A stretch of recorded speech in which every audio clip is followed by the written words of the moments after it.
Well, quite a bit of progress. Got a bit of spare time on my hands, so I've just been ticking along with this engine. So clutch push rod bearing and seal in the top case. I've got both gear clusters in, all new bearings on all shafts. I haven't got any seals in yet. Shift drummers in, and then that's a new plastic cap that just basically houses the neutral sender. The original one was all cracked because someone had over tightened it, because you don't have to do these very tight, and being plastic it should give you an idea of how tight it needs to be, but never mind. So the purpose of this is basically to establish that the everything in the gearbox is okay and it shifts okay, and it does. Got no problems there. Certainly a lot better than a Ducati gearbox to set up. I can't really show you too much because I've got to rotate the shaft as I shift, so that's a bit tricky. And axially this shaft can move, there's nothing retaining on this side. Now here's some inside motorcycle information. So this is an original kickstart shaft off a 1978 Kawasaki Z1000 A2, which is the same spline as a Yamaha. So if you're ever curious about gear shift splines, kickstart splines, etc., Kawasaki, Yamaha and Suzuki usually share the same splines for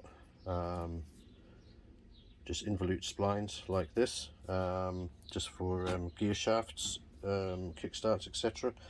And usually also splines like this on gearbox output shafts. They're usually common over Yamaha, Suzuki and Kawasaki. Honda, of course, being my least favorite Japanese manufacturer, always want to do things different, and that's one of the reasons why I don't like them. And the other reason I don't like them is because most Hondas seem to be devoid of any personality. But there you go. Another reason was this retainer plate here. So this is new. Got this off Fowler's Yamaha, I think. The original one was split clean through right about here, which would have indicated there was some kind of axial alignment issue with this bearing, or the gear cluster wasn't put together properly. So I'll put this together with new genuine Yamaha bearings. All these bearings are off Yamaha because that was the cheapest way to get them. And everything fits fine, and that tightens up fine. So I don't know what was going on with the L bearings. I compared the L bearings, they looked exactly the same. Or maybe it's just someone really ham-fisted throwing that engine together, and that's probably the most likely thing. So this is still a dry build. I'm still waiting for my cylinders, but I've been told they will be ready by the end of this week, and they've managed to bore it out. So I'm getting barrels, pistons and my crank back. Hopefully, well, they'll be finished the end of this week, so I'll probably get them next week. And basically they've gone to plus 0.75, so they were plus 0.5, so they've only managed to get rid of that scratch. They've only gone out 0.25 on the bore, which is 0.125 of a cut, and he's managed to get through that scratch. So obviously that scratch that I did when the collets on my Dremel collapsed wasn't as deep as it looked. It was only a shallow scratch, so that's good news. So that gives plenty of scope for rebores in the future. The crankshaft is another matter, but I will leave that as a bit of a surprise for when it turns up, because it's going to be a bit special. So moving on, I've started fitting other bits and pieces. So this is the drive for the water pump, and this is the drive for the oil pump. So all new seal in here. These are all existing parts. New seal end bearing in behind here, and if I turn it over, that's the impeller there.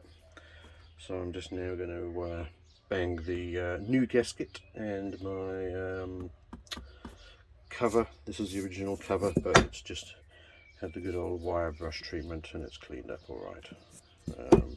And some not new, but out of my stock of stainless and fancy fasteners, some new screws, and yeah, not fitting the kickstart seal yet because I'm waiting for the whole thing to go together to have the kickstart shaft in place before I put the seal in, because you don't want to be taking this cover on and off with the kickstart shaft in place and gouging your seal every time, so that'll be a last minute thing.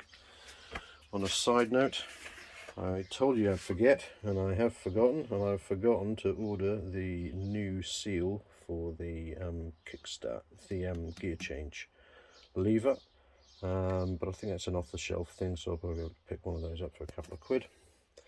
So yeah, bit of progress, moving slowly on, and this thing's really going to gather pace now.